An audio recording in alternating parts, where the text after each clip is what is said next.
Magandang araw sa iyo, Tito Makoy, at sa mga nakikinig sa channel mo. Ako po si Alfie, kasalukuyang nandito sa Canada. Hindi ko na po babanggitin kung nasaan sa Canada.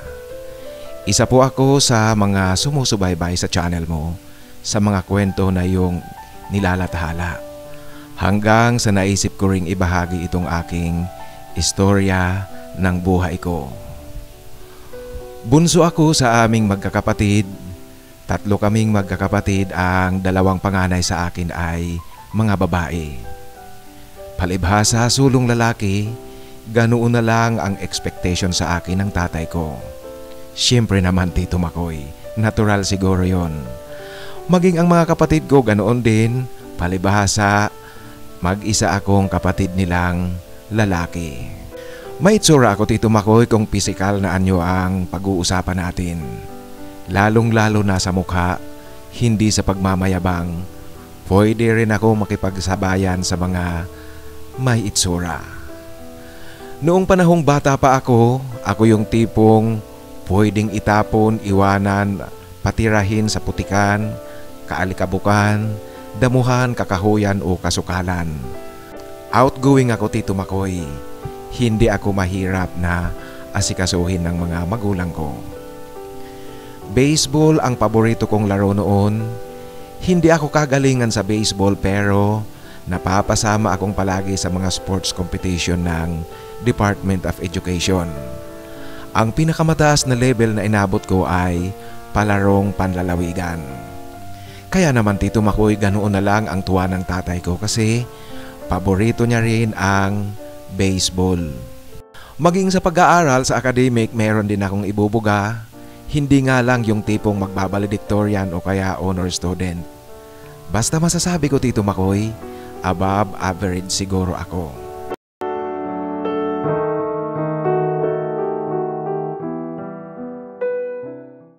First year high school ako. Dinig ko na kung paano ako ipagmalaki ng tatay ko sa mga kaibigan niya, tiyuhin ko at mga kakilala. Tuwing maririnig ko silang, "Ay, binata na si Alfie, naku ang gwapo." Ang tatay ko ang laging sinasabi, "Naku, alam nyo pare, may syota na yan, kahit ganyan lang ang anak ko pero mukhang maaga akong magkakaroon ng manugang." Yan, Tito Makoy, ang madalas na naririnig ko sa tatay ko. Sa akin naman parang pandagdag ego ang mga naririnig kong iyon. Hanggang sa magkakrush nga ako sa kaklase kong babae noong second year high school na ako. Sa panahong iyon, alam naman natin na dito nag-uumpisa tayong matutong tumibok ang puso natin at manligaw. Naging high school girlfriend ko nga talaga si Arcel. Arcel ang gagamitin kong pangalan niya, Tito Makoy. Alam naman natin sa ganitong edad, ang pag-ibig na sumisibol ay tinatawag nating puppy love. Mga bata pa tayo, hindi pa seryosohan na pag-ibig. Pero kung may mga okasyon sa bahay namin, palagi kong isinasama si Arcel, 10 ng aming mga kaibigan sa eskwela. Kitang-kita ko at dinig na dinig ko sa tatay ko ang palagi niyang pagyayabang sa akin. Sumusunod daw ako sa kanyang yapak. Iba talaga, Tito Makoy, pag uni ko iho. Ikaw ang pinagmamalaki ng tatay mo, parang sa'yo umiikot ang kanyang mundo. Ang relasyon namin ni Arcel tumagal hanggang sa magtapos kami ng high school. Isinama na kasi si Arcel ng kanyang auntie sa Baguio at doon na ito nag-aral ng college. Kaya nauwi na sa pagtatapos ang aming ugnayan sa paghihiwalay namin ng lugar. Nagpatuloy ako sa college sa lungsod namin. Sa college naman, Tito Makoy, nakilala ko rin si Simona. Classmate ko at parehong business management ang kinukuha namin. Wala akong masabi kay Simona. Mabait, maalaga sa akin, at hindi siya yung tipong itatali ka at sasakalin kung karelasyon ka na niya. Hindi ganoon si Simona, talagang mabait. Ang tatay ko ang sabi sa akin kahit pa raw next day after graduation ay magpakasal na kami, wala itong problema sa kanya. Basta kailangan lang tapusin ko muna ang pag-aaral ko. Mabuting araw iyon kung mag-aasawa kaagad ako pakatapos para makasiguro siyang meron kaagad magdadala ng apelyido namin, ang mga magiging apo niya sa akin. Tuloy-tuloy na naging maganda ang relasyon namin ni Simona hanggang sa nagtapos kami ng college at nakapagtrabaho. Nakapasok si Simona sa isang bangko, ako naman sa City Hall. Kinalaunan Tito Makoy, inilagay ako ng city government bilang assistant trainer at coach ng baseball team ng lungsod para sa paghahanda ng team sa regional athletic competition. Katuwang ko ang aming head coach at head trainer na si Manol. Ito ang gagamitin ko ring pangalan niya. Kami ni Manol hindi magkalayo ang edad. Graduate siya sa isang pamantasan sa Manila at dating varsity player ng baseball. Magaling siyang dihamak kaysa sa akin. Kasi sa buong pag-aaral niya mula high school hanggang college, palagi siyang nakakasama sa palarong pambansa. Kami ni Manol magkasundo, palaging magkasama. Maging pagdating sa mga sports summits o seminars na kinakailangan naming daluhan, pareho kami ipinapadala ng city government. Naging masyado kaming malapit sa isa't isa. Kapag nasa concentration na ng training ng mga atleta sa sports complex na kami, natutulog. Sa sports complex kasi, may mga quarters doon ang mga atleta at mga sports officials and coaches. Kami ni Manol, Tito Makoy, magkasama sa isang silid. Sa araw-araw na magkasama kami nag-uusap, meron akong napapansin sa sarili kong kakaiba. Parang nahuhulog na yata ang loob ko kay Manol. Hanggang sa isang gabi, Tito Makoy, nagkasundo kaming uminom sa loob ng aming quarters. Kinabukasan kasi, araw ng linggo, araw ng pahinga, kinakailangan ring mamahinga ang mga atleta.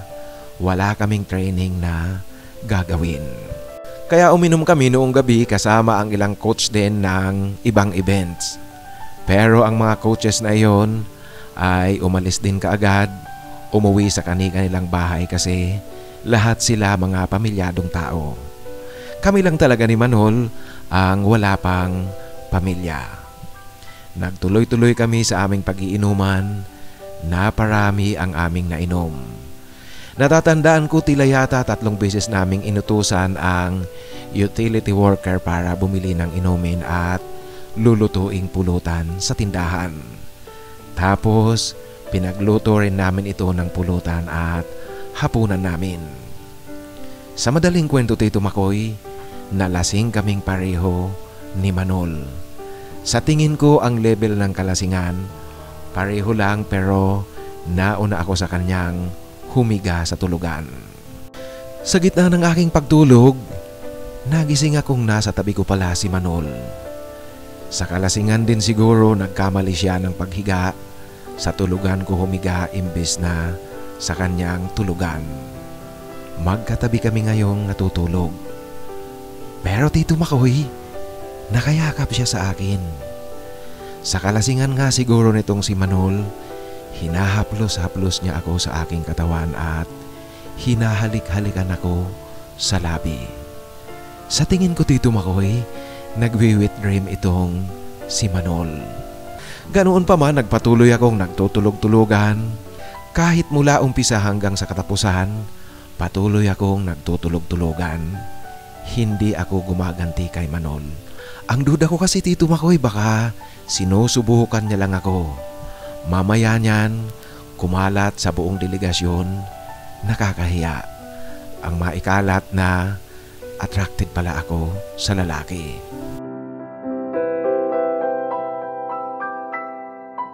Mula nang maganap iyon sa amin ni Manol, nag-iba na ang pakiramdam at tingin ko kay Manol. Naguluhan ako sa aking nararamdaman. Hanggang sa naglaon parang may kalituhan na sa aking isipan. Sa panahong ito, Tito Makoy, na pag-usapan na namin ni Simona ang aming pagpapakasal. Pero 1 taon pa ang hihintayin. Nag-iipon pa kasi kami ng gagastusin namin sa aming pagpapakasal. Subalit, Tito Makoy, hindi ko maitatanggi na may kalituhan na sa isip ko ngayon. Nagdadalawang isip na ako kung tuloy pa ba ang kasal o hindi. Ang problema, sa relasyon namin ni Simona, wala akong nakikitang dahilan para iurong ang kasal. Liban sa kalituhan ko sa aking sarili. Malaking problema ito, Tito Makoy. Maging ang pamilya ko, lalong-lalo na ang tatay ko, pinaghahandaan talaga nila ang big day namin ni Simona. Excited na masyado ang tatay ko na magpapakasal ang kanyang uniko iho. Bagamat malayo pa ang kasal, ngunit ang tanong ko ay kung ano ba talaga? Aatras ako o tutuloy? Kung aatras ako, ano ang dahilan? Walang malalim na dahilan. Paano ako magpapaliwanag kay Simona at sa pamilya ko, lalong-lalo na sa tatay ko? Kung itutuloy ko naman, handa ba ako? Sigurado ba ako sa aking desisyon? Ano ba talaga ang nararamdaman ko? Kasi, Tito Makoy, ramdam kong wala na ang init ng pagmamahal ko kay Simona. Di ko na maramdaman ang pagmamahal na nararamdaman ko noon sa kanya. Pakiramdam ko masaya kaming magkasamang palagi ni Manol. Ilang linggo akong hindi nagpakita at nagparamdam kay Simona. Hanggang sa nakahalata siya at nakaramdam ng panlalamig ko. Isang araw, kinumpronta niya ako. Alam mo ba, Tito Makoy, kahit nalabag sa kalooban ko, sinabi ko kay Simona na urong muna ang schedule ng kasal. Bigyan namin ng lugar at oras ang aming mga sarili. Tingnan at pag-isipan kung handa na ba kami pareho sa pagpapakasal at paglalagay sa tahimik. Sa pananalita kong ito, Tito Makoy, ang dating kay Simona ay tuluyan na nga akong umuurong sa kasal namin. Nagalit ito, naglabas ng sama ng loob. Ang mahirap, Tito Makoy, kasi nakita ko siyang umiiyak. Alam ko nasaktan kong masyado si Simona. Nagtatanong siya kung ano ba ang dahilan, kung ano ang nangyari, bakit dumating kami sa ganitong punto. Ang mahirap talaga, Tito Makoy, sa panig ko. Wala akong masabi at wala akong maisagot kay Simona. Naawa ako kay Simona. Di naman siya dapat masaktan ng ganito kasi napakabuting tao ni Simona. Naging mabuti siya sa aming relasyon at sa aming pagsasama bilang magsyota.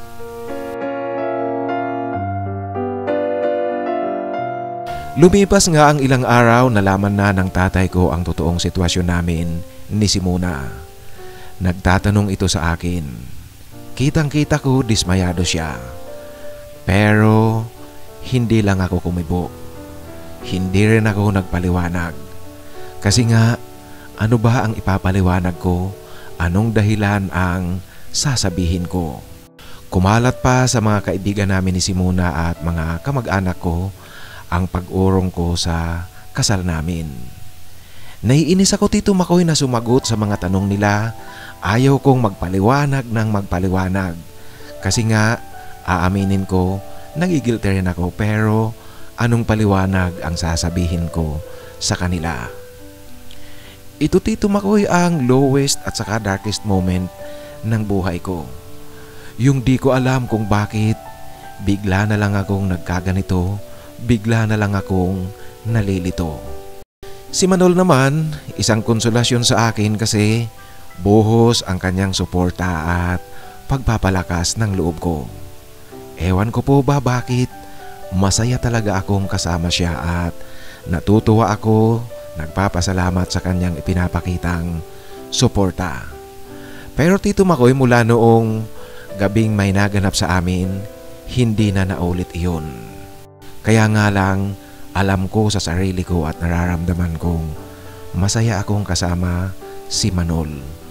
Ito'y lingid sa kanyang kaalaman. Dahil nga ayaw kong magpaliwanag sa naging desisyon kong pag-urong sa kasal, naisipan kong mag-apply pa Canada bilang immigrant. Makalipas ang magtatatlong taon, na-approve ang application ko. 2008, lumipad ako papunta rito sa Canada. Natakasan ko ang mga pagpapaliwanag na kailangan kong gawin. Alam mo po kasi Tito Makoy, kahit taon na ang lumipas buhat nang umurong ako sa kasal, may mga nagtatanong pa rin sa akin tungkol sa pangyayaring iyon. Ayokong magpaliwanag. Ngayong malayo na ako sa Pilipinas, gawin na nila ang espekulasyong gusto nilang gawin. Wala akong pakialam, hindi ko naririnig ang anumang sinasabi nila. Wala akong problema. Ang pag-alis kong iyon labis namang ikinalungkot ni Manol kasi wala na raw siyang katuwang sa pagtitraining ng mga atleta. Yung katuwang nakasundo niya at walang problema. Maganda kasi ang samahan namin ni Manol. At dahil nga sa ganda ng aming samahan, doon lumabas ang pagbabago ng pakiramdam ko. Parang nagdududa ako Tito Makoy kung ano ba talaga ang gusto ko. Saan ba talaga ako masaya? Saan ako attracted? Sa lalaki ba o sa babae? Ganoon pa man, hindi ako pwedeng magpakita kung sakaling iba ang sexual preference ko. Yung pagdating ko dito sa Canada, hindi rin naging madali ang buhay. Dumanas ako ng hirap. Mahirap talaga ang tiniis ko. Pero tiniis ko ang lahat. Naging positibo ang pananaw ko sa buhay. Positibo kong hinarap ang lahat na hamon na aking sinuong dito sa Canada. Kahit papaano kasi dito may panahon akong tumingin sa sarili ko, alamin kung sino ako at ano ako. Ang Canada ang naging comfort zone ko. Sa unang 2 taon ng pagdating ko dito, nagpahayag din si Manol ng kanyang layunin na sumunod sa akin sa Canada. Lalong-lalo na noong makita na niya na medyo maganda na rin ang kalagayan ko. Ang sabi ko naman sa kanya, walang problema kung gusto niya, tutulungan ko siya. Sa aming madalas na pag-uusap sa Messenger, bagamat walang sinasabi Tito Makoy na salita, pero nababasa ko rin kay Manol na gusto niyang kasama ako. Kaya nga nais niyang pumunta rin dito sa Canada. Taong 2016, maswerteng naging Canadian citizen na ako. Ilang buwan matapos na mai-award sa akin ang citizenship, nagbakasyon ako sa Pilipinas. Sa aking pagbabakasyon sa Pilipinas, noon lang kami muling nagkausap ni Simona. Natutuwa naman ako Tito Makoy kasi humupa na ang galit niya sa akin. Nakamove on na siya, may boyfriend na rin at malapit ng ikasal. Binati ko siya at sinabi ko sa kanyang natutuwa ako sa pagbabago at sa masayang kalagayan niya ngayon. Pero ako Tito Makoy, litong-lito pa rin sa sarili ko. Nanghihinayang kay Simona, nanghihinayang na wala akong maramdaman ng init na pagmamahal para sa kanya. Maganda ang aming naging pag-uusap, humingi ako sa kanya ng paumanhin sa sakit na aking idinulot sa kanya.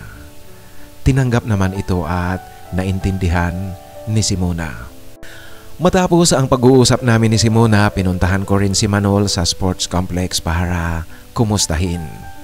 Siyempre, matagal kaming hindi nagkita ng head coach namin. Uminom kami sa kanyang quarters, sagot ko ang lahat. Doon na rin ako nagpalipas ng gabi. Sa pagbisita kong iyon kay Manol, gaya noong unang nalasing kami, pareho na naman kami nalasing pero mas lasing ako Tito Makoy. Kasi wala na akong gaanong practice pagdating sa inom dito sa Canada. Bibihira lang kasi akong uminom dito at hindi pa yung sagaran gaya dyan sa Pilipinas. Dahil nga nauna akong nalasing, nauna rin akong humiga sa tulugan. At sa muli Tito Makoy, nagising akong yakap-yakap ni Manol. Ngayon hindi na ako nag-aalangan kasi wala na rin ako sa grupo. Ipagkalat niya man o hindi, wala na akong pakialam. Hindi na gaanong mapapahiya kasi hindi ko na sila kaharap. Pero Tito Makoy, ramdam na ramdam ko na may pagtingin nga sa akin rin si Manol. Ngayon ko napagtanto na pareho kami may pagtingin, pareho ang aming nararamdaman noon pa mang magkasama pa kami sa trabaho. Sa aming pagkikitang iyon ni Manol, pinag-usapan namin ang kanyang pagpunta sa Canada. At gaya ng unang sinabi ko, buong suporta ang ibibigay ko sa kanya. Ang tatay ko nga pala Tito Makoy, bagamat masaya sa aking pagbabakasyon, pero kitang-kita ko na may lungkot pa rin sa kanyang mukha. Yung nangyari na hindi pagkakatuloy ng pagpapakasal ko. Hindi naman siya galit sa akin pero ako na mismo ang nakakaramdam sa kanyang pagkadismaya. Alam ko frustrated ang tatay ko. Hindi niya lang masabi iyon sa akin. Kaya Tito Makoy, habang tinitingnan ko siya, parang lalo akong naaawa at nakukonsensya kasi hindi ko na ibigay sa tatay ko ang kanyang inaasahan mula sa akin. Bumalik ako dito sa Canada, buong buo na ang loob kahit papaano mayroong nabawas na tinik sa aking dibdib. Yun ay ang pagkakaroon namin ni Simona ng magandang closure sa aming relasyon. At yung nakita ko rin siyang masaya na sa kanyang buhay ngayon. Ang hihintayin ko na lang Tito Makoy ay ang paghihingi sa akin ni Manol ng tulong ko sa kanyang application for migration sa Canada. Inihintay ko iyon. Pero taon na ang lumipas, wala siyang nababanggit tungkol sa status at update ng kanyang planong pag-a-apply papunta rito sa Canada. Hanggang sa umuwi muli ako noong 2018. Sa aking pag-uwing ito, nalaman ko na magpapakasal na pala si Manol sa kanyang syota. Ito pala ang dahilan kung bakit di na natuloy ang kanyang plano. Sa aking nalaman Tito Makoy, aaminin ko, nasaktan ako sa narinig kong iyon tungkol sa pagpapakasal ni Manol. Alam mo Tito Makoy, lihim akong umiyak noong nasa loob na ako ng aking silid sa bahay namin. Umiyak talaga ako. Hindi ako pwedeng magsinungaling. Pero ganoon talaga siguro. Dapat ko na lang suportahan ang kaibigan ko sa kanyang naging desisyon sa plano niya sa kanyang buhay sa darating na araw. Sa aking pagbabalik muli dito sa Canada, pinaghihilom ko ang mga sugat sa aking puso at pakiramdam. Dito Tito Makoy, madali akong nakabangon kasi nga ito talaga ang comfort zone ko. At sa aking kalituhan parang mas gusto kong mag-isa akong palagi. Sa aking pagtakas sa mga katotohanang hinaharap ko sa aking pagkatao. Ano ba talaga ako Tito Makoy? Alam niyo po kung itatanong mo sa akin yan, hindi kita kayang sagutin. At kung susubukan ko mang magpaliwanag sa iyo, walang direksyon ang paliwanag na maririnig mo. Nahihirapan ako Tito Makoy sa bagay na sa tingin ko hindi naman talaga ako dapat mahirapan. Pero bakit ba ganito ang nararamdaman ko? Problema ko ang aking pagkatao.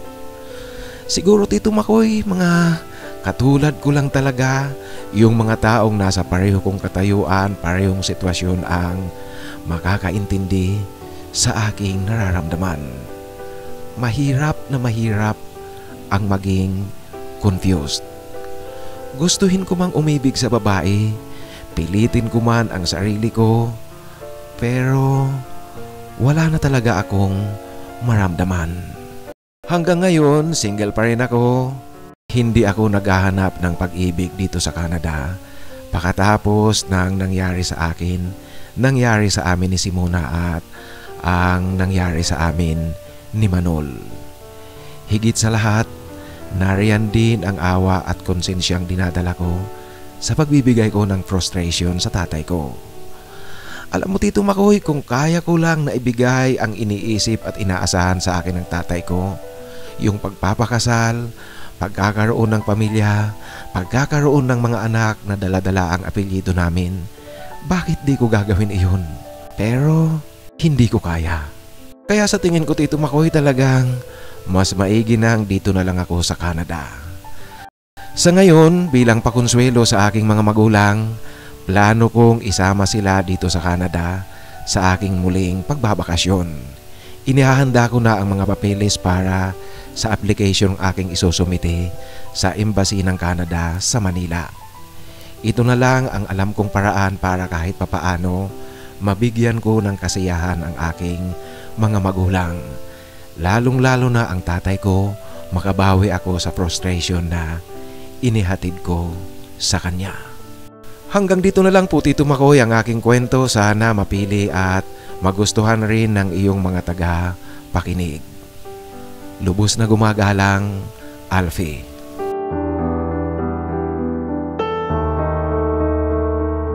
Maraming salamat Alfie sa pagbabahagi mo ng iyong kwento. Sa totoo lang, sa nakikita ko sa sitwasyon mo, wala naman akong nakitang mali kang ginawa. Sa tingin ko wala kang maling ginawa. Mabuti na yun na nagpakatotoo ka kay Simona. Yung pag-atras mo sa kasal, mabuti na yun hanggat maaga hindi mo sinuong ang isang bagay, ang isang pagkakataon na hindi ka sigurado. Mabuti na yun kaysa kung nagpakasal kayo ni Simona pagkatapos confused ka pa rin sa sarili mo. Mas komplikado, mas mahirap na. Sa tatay mo naman, alam kong ang dinadala mo ngayon, ang bigat sa dibdib na nararamdaman mo ay yung frustration na ibinigay mo sa kanya. Kasi sa tingin ko nga, mahal na mahal ka ng tatay mo at ipinagmamalaki ka, pero hindi mo na ibigay ang inaasahan niya sa iyo. Ganoon pa man, wala akong nakikitang mali sa ginawa mo at sa naging desisyon mo. At sabi mo nga ngayon, nahihirapan kang intindihin ang sarili mo. At kung magpapaliwanag ka sa akin, hindi mo alam kung paano ka magpapaliwanag. Ang totoo niyan, hindi mo kailangang magpaliwanag sa akin at wala kang obligasyon. Sa problema na iyong dinadala, sa bigat ng dibdib na iyong nararamdaman, ang nakikita ko ditong solusyon isa lang. Harapin mo na ang katotohanan. Kung talagang gusto mo ang kaparehong kasarian, tanggapin mo na iyon, harapin mo na, huwag mong itago at huwag mong ipagsiksikan ang sarili mo sa bagay na hindi mo gusto. Harapin mo na yan, nandyan na, tanggapin mo na ang katotohanan. Kung sa palagay mo mas attracted ka sa lalaki, maghanap ka na ng pag-ibig na makakapagpasaya sa iyo. At tama rin yan na ang mga magulang mo, dalhin mo, isama mo dyan sa Canada para kahit papaano makarating din sila dyan sa Canada. Ibang experience yan at ibang pakiramdam sa magulang ang dalhin mo sa ibang bansa. Sa muli, maraming salamat sa pagbabahagi mo ng iyong kwento. Ingat ka dyan at good luck sa mga desisyon na iyong gagawin. Mga kaibigan, kung meron po kayong kwentong nais na ibahagi, ipadala lang sa aking email, titomarcos@yahoo.com at titomarcos@gmail.com. Maraming salamat po.